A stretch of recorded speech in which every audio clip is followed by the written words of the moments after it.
Welcome to Banned History. This channel uncovers the real lives and stories of enslaved people in early America. History isn't always comfortable, but facing every truth is the only path to understanding and unity.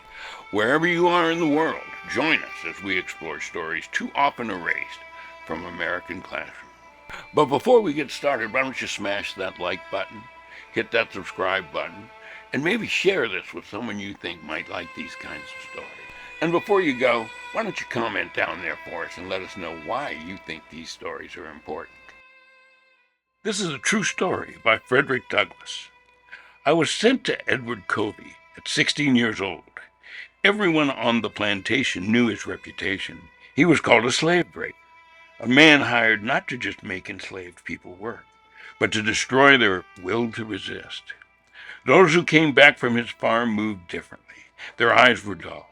Their shoulders sagged. They obeyed without thinking. I told myself I would not become one of them. But Covey was not brutal in the way the others were at first. Instead, he was quiet, calculating. He watched like a spider in the shadow.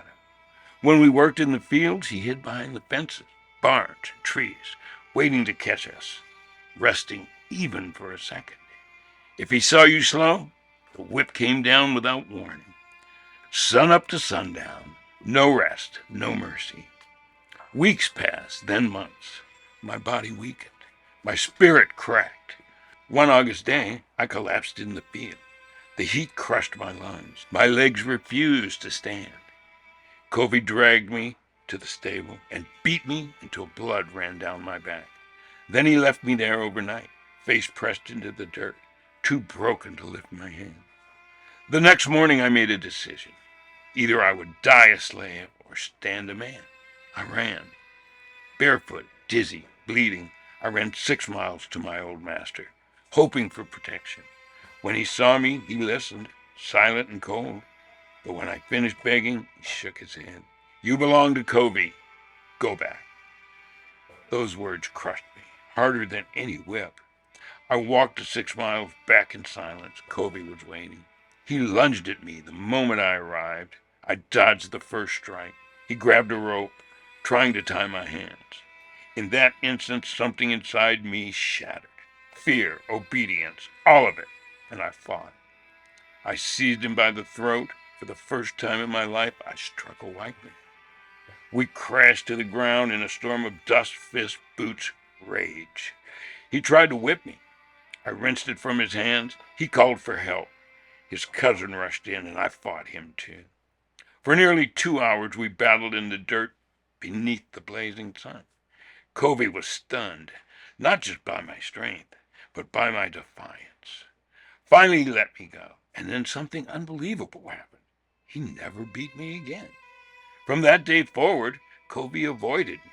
He had failed. He knew it. If word spread that a teenage slave had defeated the famous slave breaker, his entire reputation would collapse. So silence sealed our war. That fight did not free my body, but it freed my soul. I was a slave before, I later wrote, but I was a man afterward. From that moment on, I began planning my escape. For 2 more years I waited, learned, watched, and prepared. Then, in 1838, disguised as a sailor and carrying borrowed papers, I boarded a train north. Every conductor, every officer, every passenger felt like a threat. My heart nearly burst from my chest at every stop. At last, the train rolled into New York. No chains, no master, no free soil. I had escaped what millions never would. But my freedom came with a new mission, to speak for those still bound. So I learned to write, I learned to speak, and I told the world the truth about what I had seen. Not for revenge, not for fame, but so that no one could ever again say they didn't know. Thank you for listening to the Banned History Channel story from the life of Fredrick Douglass.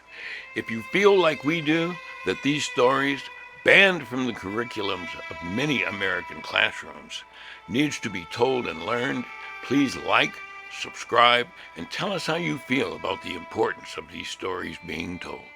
And remember, like they always said, the truth is important because the truth will set you free.